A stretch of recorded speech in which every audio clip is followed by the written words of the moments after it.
오늘은 예수 그리스도의 생애와 사역 중에서 공생의 기간 동안의 최초의 기적 이야기를 말씀을 드리겠습니다. 최초의 기적이 여러분, 예수님이 공생의 기간 동안에 처음으로 기적을 베푸신 곳이 어디예요? 가나의 혼인잔치 이야기를 합니다. 우리는 근데 가나의 혼인잔치 이야기를 하면서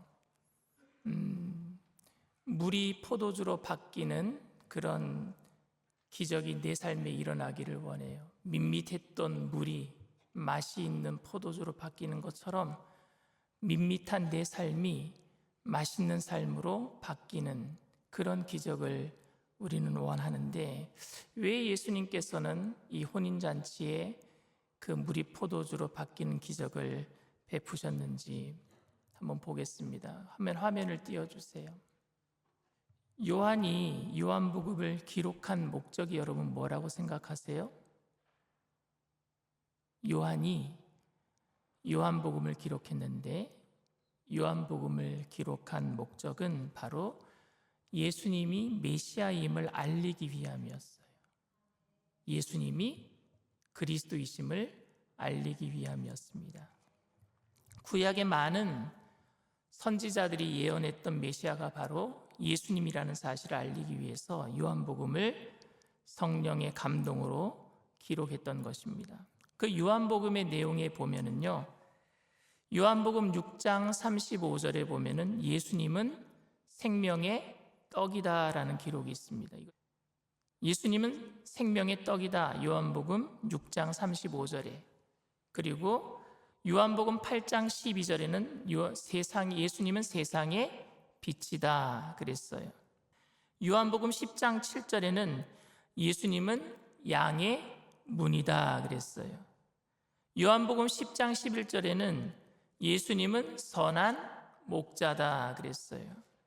요한복음 11장 25절에는 나는 부활이요 생명이다 그랬습니다. 또 요한복음 14장 6절에는요 나는 길이요 진리요 생명이다 그랬어요. 그리고 요한복음 15장 1절에는 예수님은 참 포도나무다 그랬습니다. 예수님은 멋멋이다라는 이런 명제가 요한복음에 계속 나옵니다. 그 이유가 여러분 뭐라고 생각하세요? 예수님이 메시아임을 나타내는 수식어예요. 이게 예수님은 우리의 생명의 떡인 줄 믿습니다. 세상의 빛인 줄 믿습니다. 양의 문, 우리들이 그분을 통해서 들어가는 문이란 말입니다. 양의 문이에요. 선한 목자예요. 부활이요 생명이요 길이요 진리요 생명이시고, 우리가 주님 포도나무에 붙어 있을 때 우리는 많은 열매를 맺게 될 줄 믿습니다. 그렇기 때문에 요한은 예수님께서 첫 번째 일으키신 기적도 메시아임을 나타내는 기적이어야만 됩니다. 분명히 글 쓴 목적이 있을 거 아니겠어요? 그 목적이 뭐예요? 예수님이 메시아임을 나타내는 그 목적대로 기록되었으니까, 그러면 기적도 뭐로 기적을 나타내야 되는 거예요? 예수님이 메시아임을 나타내는 기적이어야 됩니다. 그걸 표적이라고 합니다. 표적. 예수님이 메시아임을 나타내는 바로 첫 번째 기적이 가나의 혼인잔치 기적인 줄 믿습니다. 예수님께서는 가나의 혼인잔치에 어머니 마리아와 예수님의 제자들과 함께 초대가 되었어요. 가나 혼인잔치 2장에 보면은요 1절에 이렇게 되어 있습니다. 사흘째 되던 날 갈릴리 가나에 혼례가 있어 예수의 어머니도 거기 계시고 예수와 그 제자들도 혼례의 청함을 받았더니. 그런데 예수님의 어머니 마리아가 그 집에 포도주가 떨어진 것을 알게 되어서 예수님께 이 집에 포도주가 떨어졌다, 아들이니까 이야기를 하신 거예요.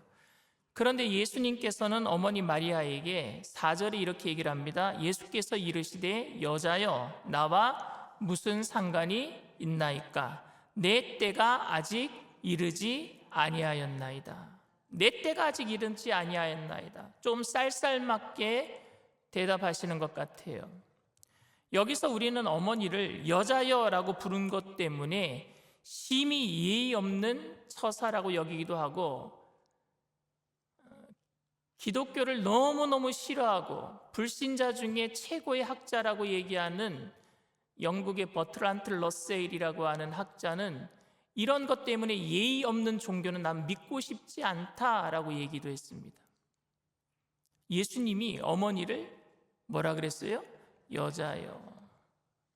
근데 여기서 여자여라는 말은 헬라어 원문에 보면 귀나이라는 말로 극존칭이에요. 우리가 한국 사람들 싸울 때 보면 당신 하잖아요. 사실 여러분, 당신은 2인칭일 때는 너지만은요 3인칭일 때는 극존칭이 됩니다. 어찌됐든지 간에 그런 오해는 좀 풀어야 될 것 같고요. 그리고 내 때가 아직 이르지 아니하였나이다 그랬어요. 그래서 내 때라는 게 여러분 뭘까요? 내 때? 예? 내 때라는 게 뭐냐? 내가 메시아인 것을 나타낼 때가 아직 안 됐다는 거예요. 내가 아직 메시아인 것을 모든 사람들에게 나타날 때가 안 되었습니다. 그런데 그렇게 말씀을 하셔놓고, 그런데 그 어머니 마리아는요, 그렇게 예수님이 말씀하셨음에도 불구하고 가인들에게 뭐라고 얘기해요? 무엇이든지 시키는 대로 하라고 얘기합니다. 예수님이 무엇이든지 시키는 대로 그냥 하라고, 따라서 하라고. 저는 이 말을 듣고 제 생각에는 어머니가 긍정의 말로 들었다라는 거예요. 그러니까 어머니 마리아가 예수님이 이걸 이렇게 말씀하신 것을 거절로 말씀하신 것이 아니라 긍정의 말로 들어드릴게요라는 말로 들었기 때문에 하인들에게 뭐라고 얘기했어요? 이제 예수님이 분부하시는 대로 하세요라고 얘기한 것이죠. 그러니까 우리는 아 다르고 어 다르는 거예요. 말로 얘기하는 거랑 글로 얘기 듣는 거랑 틀려요, 여러분. 그래서 여러분, 카톡 보낼 적에, 문자로 받을 적에는요 감정이 안 실려 있으니까 이게 어떤 감정인지 몰라요. 근데 직접 들어서 이야기를 들으면은요 이 오해가 풀릴 때가 많거든요. 그래서 여러분, 웬만하면 만나서 얘기하세요. 만나서. 어머니 마리아는 이것을 긍정으로 알아들은 거예요. 그래서 하인들에게 예수님이 시키면은 그대로 하세요라고 얘기를 했습니다. 그랬더니 예수님께서 정결의식에 쓰는 돌 항아리, 정결의식이 여러분 뭔 줄 아시죠? 집에 들어갈 때마다 이스라엘 백성들은요 손발을 닦아야 돼요. 근데 손을 닦는 그 항아리가 6개가 채워져 있는 것을 보는 거예요. 6개가 6개 있는 것을 보고 거기다가 물을 가득 채워서 그것을 이제 연회장에게 갖다 줘라 라고 얘기합니다. 연회장에게. 여러분, 연회장은 장소가 아니라 연회를 주관하는 결혼 예식의 그 축제를 주관하는 마스터예요. 마스터. 매니저란 말입니다. 매니저. 그 사람을 연회장이라 그래요. 무슨 장. 연회장은 장소를 뜻하는 게 아니라, 그랬더니 연회장이 그 가져온 포도주를 보고 신랑 신부를 부르는 거예요. 신랑 신부를 불러서, 지금 포도주가 다 떨어져 가는데 또 다른 포도주가 나오잖아요. 그러니까 연회장이 그것을 맛을 보고 거기에 있는 축제를 벌이고 있는 사람들에게 나눠주기 전에 신랑 신부를 불렀어요.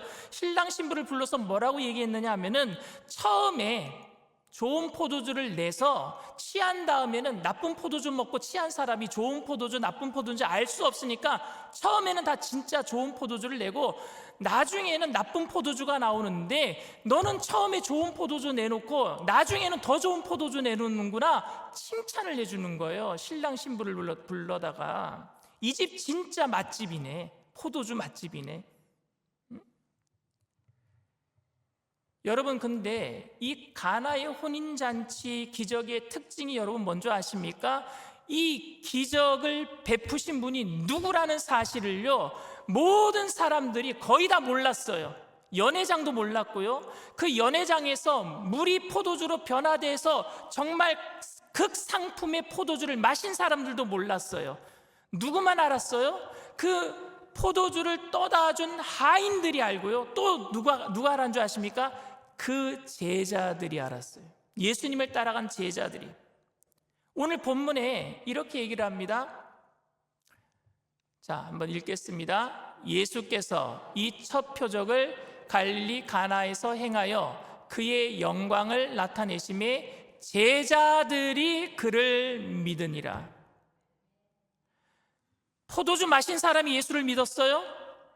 연회장이 예수를 믿었어요? 하인들이 예수를 믿었어요? 아니요.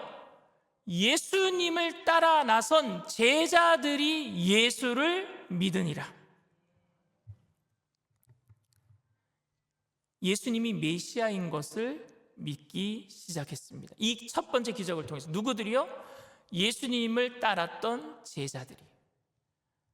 그동안 예수님의 제자들은 예수님을 따른 지 얼마 되지 않았기 때문에 예수님이 정확하게 어떤 분인지 긴가민가했어요. 예수님의 제자들 중에는 침례 요한의 제자였다가 예수님께서 침례 요한에게 침례 받으러 나오실 때에 침례 요한이 하나님의 어린 양이로다, 세상 죄를 지고 가는 하나님의 어린 양이로다, 그는 흥하여야 되겠고 나는 쇠하여야 되겠다, 예수님을 소개해 줌으로 예수님을 따라 나선 제자들이 많았거든요. 그러나 아직까지 예수님이 어떤 분인지 잘 모르는 상황입니다. 그저 갈릴리 어느 산에서 말씀하신 산상수훈의 가르침이나 밤새도록 고기를 못 잡던 베드로에게 그물을 깊은 데에 가서 던져라, 그래서 넘치도록 고기를 잡게 해주셨다라는 이야기 때문에 예수님이 진짜 메시아인가 아닌가 긴가민가 하는 수준이었단 말입니다.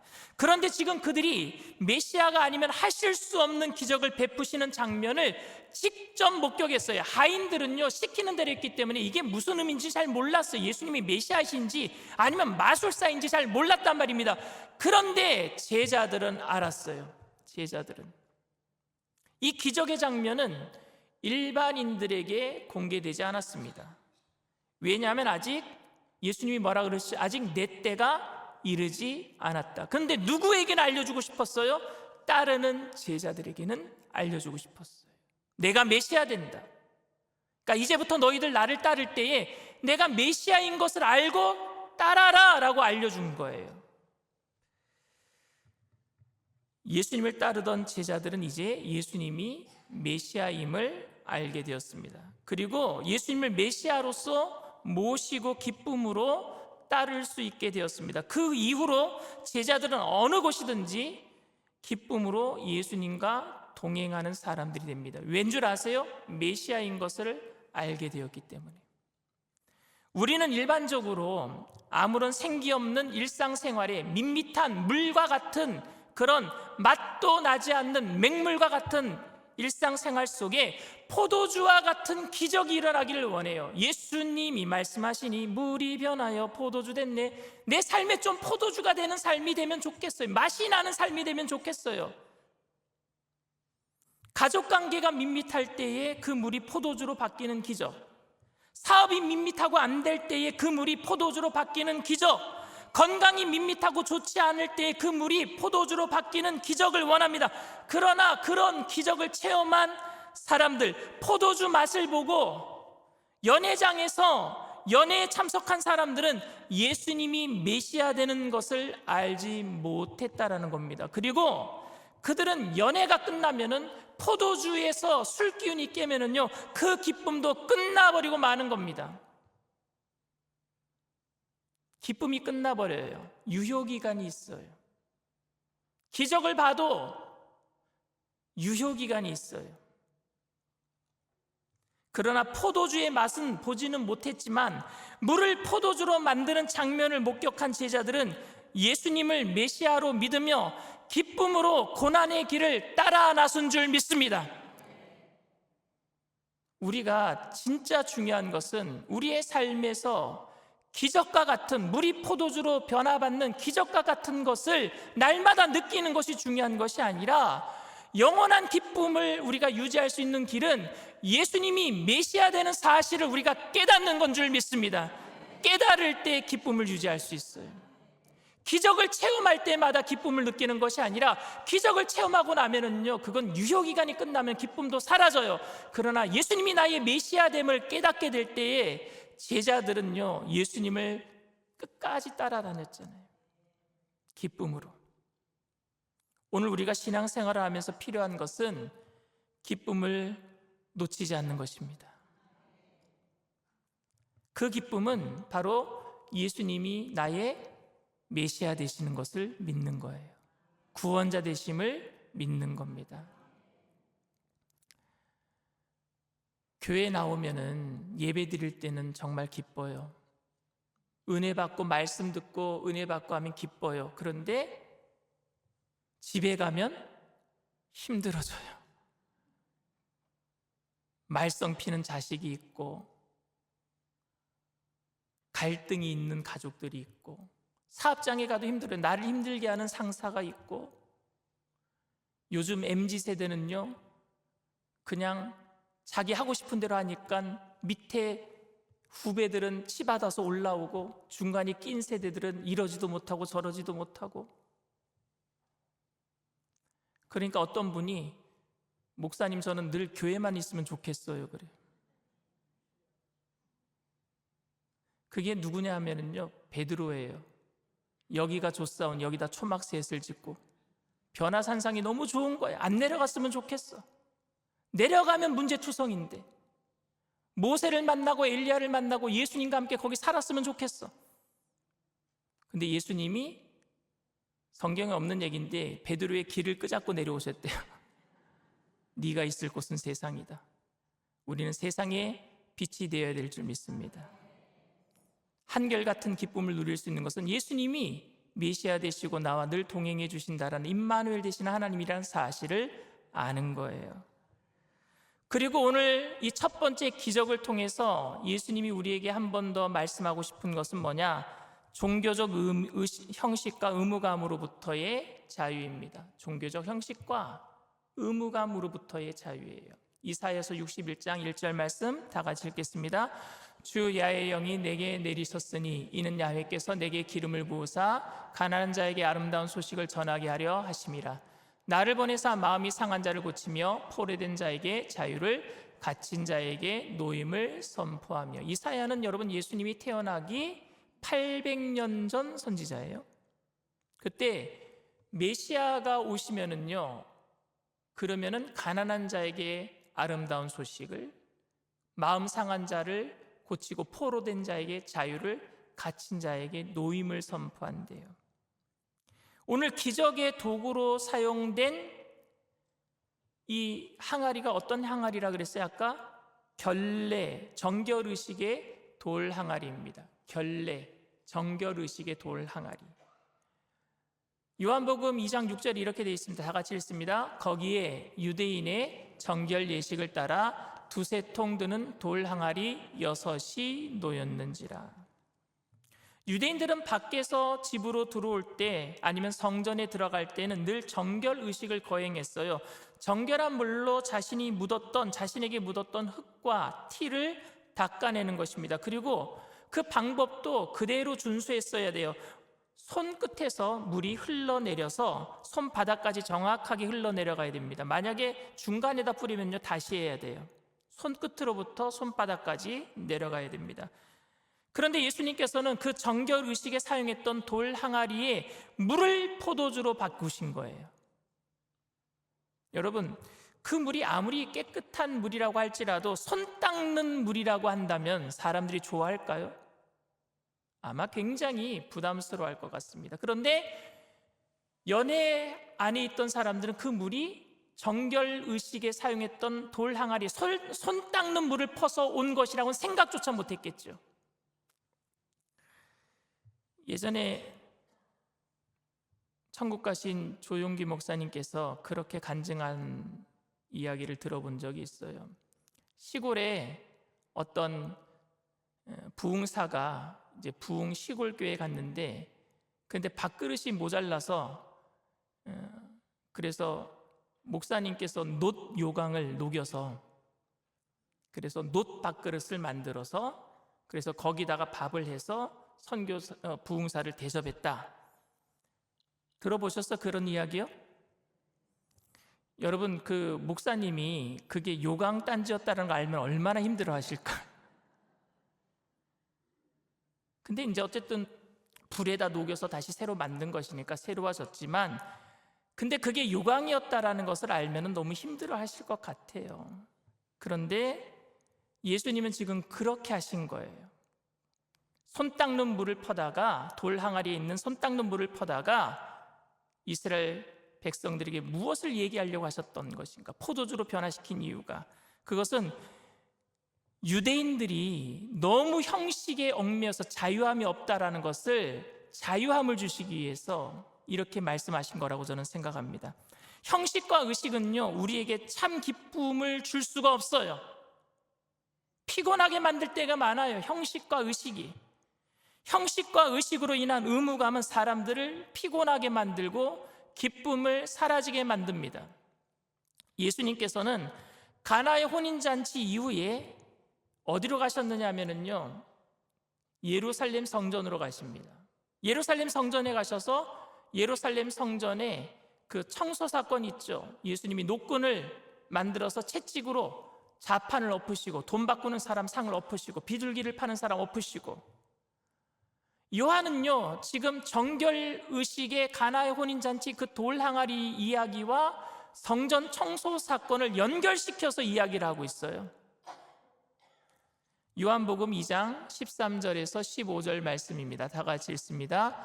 유대인의 유월절이 가까운지라 예수께서 예루살렘으로 올라가셨더니 성전 안에서 소와 양과 비둘기 파는 사람들과 돈 바꾸는 사람들이 앉아 있는 것을 노끈으로 채찍을 만드사 양이나 소를 다 성전에서 내쫓으시고 돈 바꾸는 사람들의 돈을 쏟으시며 상을 엎으시고.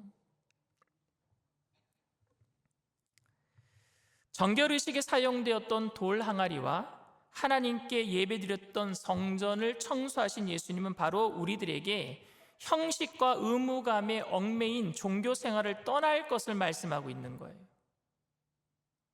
형식이 필요하지 않다라는 이야기를 말씀드리는 게 아닙니다. 형식 필요합니다. 내용은 형식이라는 옷을 입어야 돼요. 형식이 필요 없는 게 아닙니다. 내용 없는 형식은 사람의 기쁨을 잃어버리게 만든다라는 거예요. 의미 없는 반복 말입니다. 여러분, 의미 없이 반복된 예배를 드리고 있지는 않습니까? 의미 없이 반복된 기도, 의미 없이 반복된 찬양, 내가 지금 무슨 찬양을 하는지도 모르고 입이 중얼중얼하고 있는 거예요. 의미 없이 반복되는 그냥 중언부언하는 기도. 이렇게 되면 기쁨을 잃어버리고 종교적 노예로 전락하게 됩니다. 기쁨이 없어지면 종교의 노예가 되는 거예요. 그렇다고 교회 예배 형식을 다 무시하고 마음대로 예배 드리는 것은 방종일 것입니다. 예배에는 형식이 있어야 돼요. 자유는 방종이 아니라 형식이라는 옷을 입고 있기 때문에 다른 사람도 보호해 주는 거예요. 자유는요, 다른 사람을 보호해 줄 수 있는 게 자유가 되는 겁니다. 그러나 의식과 의무감에 사로잡힌 예배는 너무 건조하고 우리의 영혼을 도리어 메마르게 만들 수도 있습니다. 그러한 의무감에서 예수님은 자유를 주시기를 원해요. 오늘도 우리가 예배 드릴 때 자유함이 있게 되기를 바랍니다. 신령과 진정으로 예배 드린다는 것은 바로 자유를 의미해요. 우리가 이제부터 주님을 만나는 순간까지 신앙의 기쁨을 잃어버리지 않기 위해서는 우리가 예수님이 메시아 되심을 잊지 말아야 합니다. 일상생활에서 기적을 맛보는 것이 기쁨이 아니라 그 기쁨을 주시는 분이 우리를 죄악 가운데서 구원하여 주셔서 천국으로 인도하시는 예수 그리스도라는 사실을 믿는 것이 영원한 기쁨을 유지할 수 있는 길입니다. 그리고 종교적인 의무감에서 벗어나 자유를 누리게 되기를 바랍니다. 그리고 그 자유는 나만의 자유가 아니라 모두가 기뻐할 수 있는 자유가 되기를 바랍니다. 여러분들이 가지고 있는 힘이나 권력으로 억압하지 마세요. 섬김이라는 것은요, 받들어서 남을 세워주는 게 섬김이에요. 예수님은 자유를 가지고 우리를 섬겨주신 줄 믿습니다. 예수님께서는 율법을 파괴하러 오신 분이 아니라 율법을 사랑으로 완성하러 오신 분임을 깨닫고 오늘도 하나님의 사랑, 이웃사랑으로 한결같은 그런 기쁨을 누리게 되기를 바랍니다. 이제 가나에서 예수님은요 가버나움으로 가셔요. 자, 가버나움으로 가시는데 가버나움에 요한복음 2장 12절 말씀 다 같이 읽습니다. 그 후에 예수께서 그 어머니 형제들과 제자들과 함께 가버나움으로 내려가셨으나 거기에 여러 날 계시지는 아니하더라. 거기에 여러 날 계시지는 아니하시더라. 저는 이 말이 자꾸만 그냥 좀 부담돼요. 예수님이 왜 그냥 빨리 떠나셨지? 그 동네가 그냥 예수님 고향 갈릴리 땅이다 보니까 고향 땅에서 배쳐가니까 일부러 떠나신 건가? 여기서 여러분 부정어가 어디에 붙었어요? 계시지 아니하더라라고 하는 거기에 부정어가 붙었어요. 아니한다라는 게 머무르다라는 것에 붙어 있어요. 그런데 여러분 헬라어에 보면요 이렇게 되어 있습니다. 에케이 에메이난 오 폴라스 헤메이라스.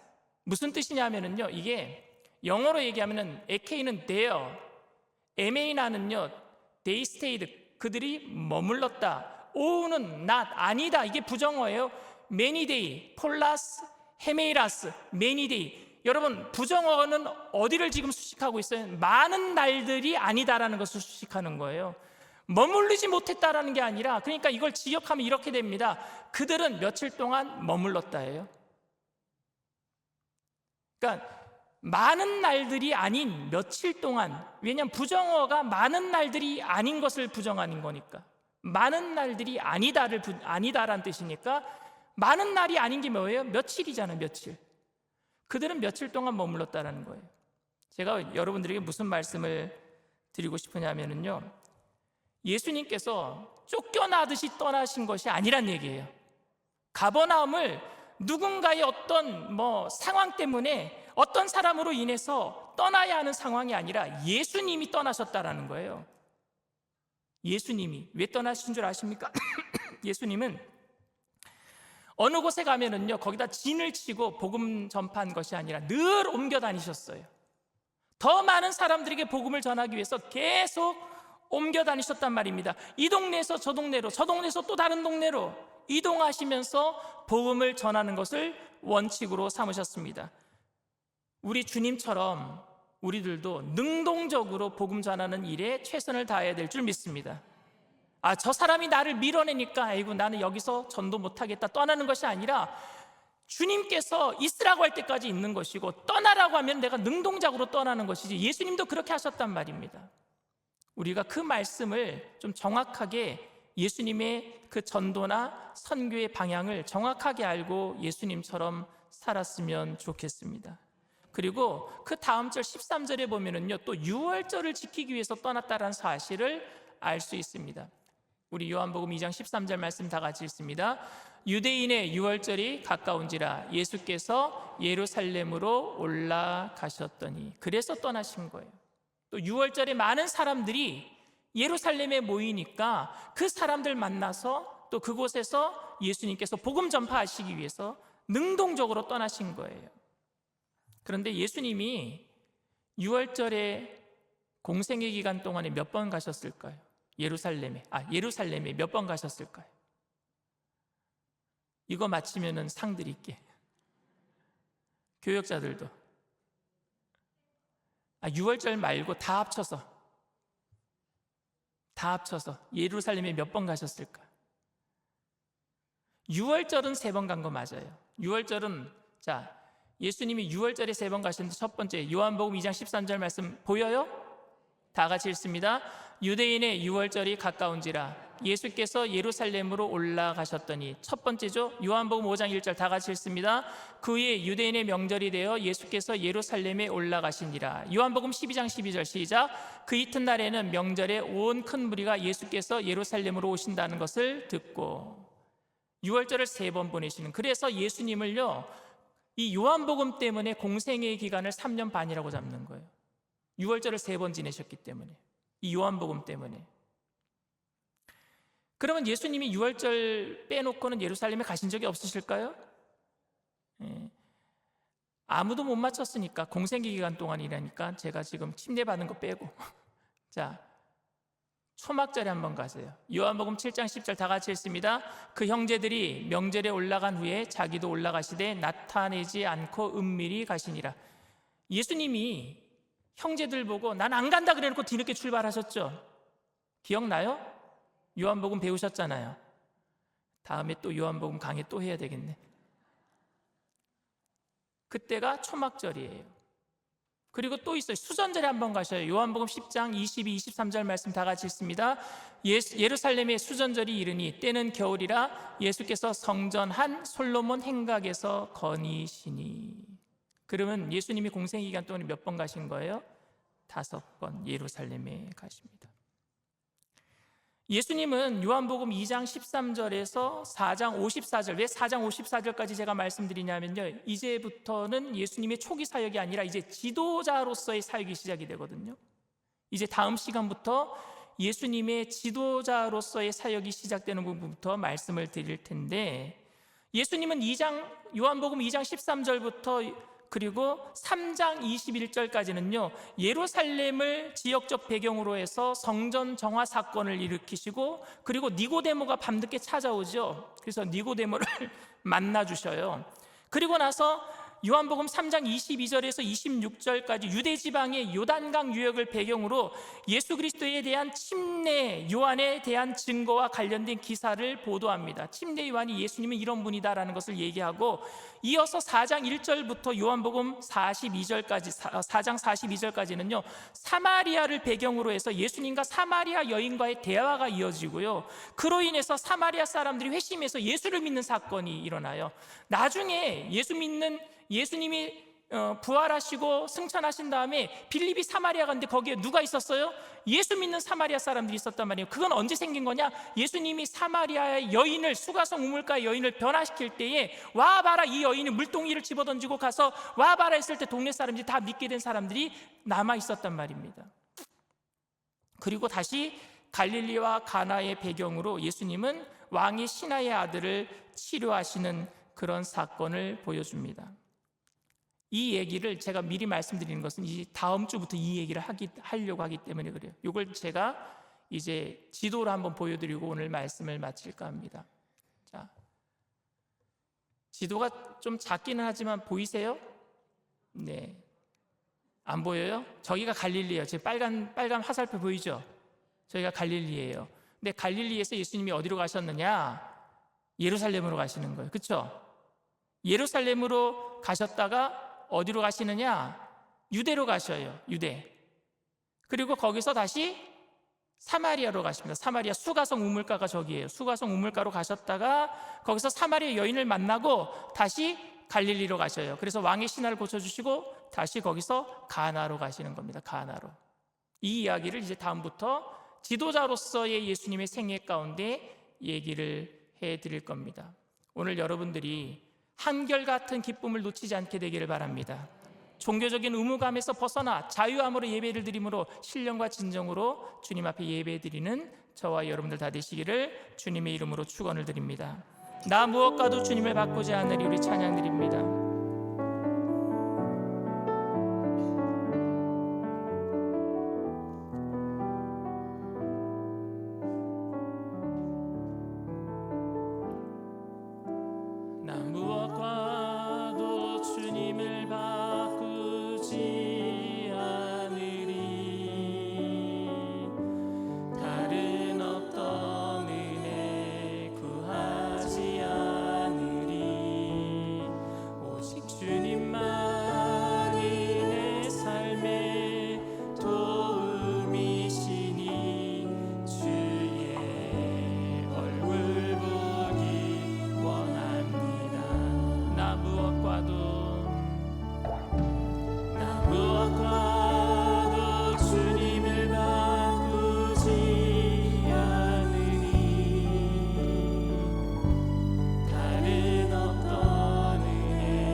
가서 이민 목회할 때에 정말 힘든 가정들이 많았어요.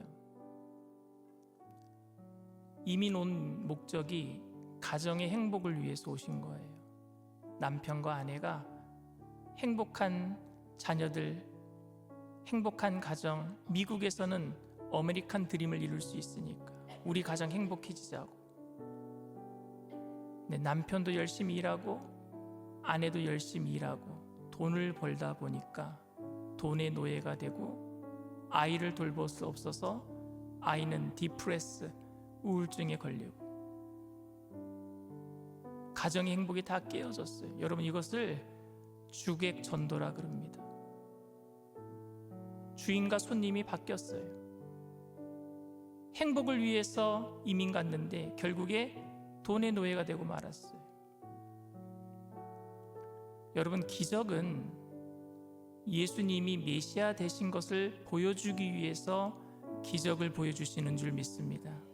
근데 우리는 기적에 눈이 멀어서 더 큰 기적, 더 화끈한 거, 내게 오늘도 뭔가 큰 일이 벌어지고, 이걸 주객 전도라 그럽니다.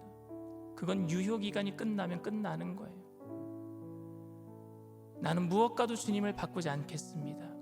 주님만이 메시아 되심을 믿고 어떤 상황 속에서도 흔들리지 않고 기쁨을 누리면서 주님 따르겠습니다 하는 결단이 오늘 있게 되기를 원합니다. 그런 사람들에게 진짜 자유가 있을 거예요. 진리 안에 참 자유를 누리는 복된 성도가 될 줄 믿습니다. 성령님, 우리를 도와달라고. 주님만을 메시아로 믿고 따르는 그 즐거움, 빼앗아갈 수 없는, 세상이 빼앗아갈 수 없는 즐거움 끝까지 간직하게 하여 주시옵소서. 우리의 마음에 성령님 임재하여 달라고. 일어나실 수 있는 분들이 일어나서 우리 통성으로 주님 세 번 부르고 통성으로 간절히 기도합니다.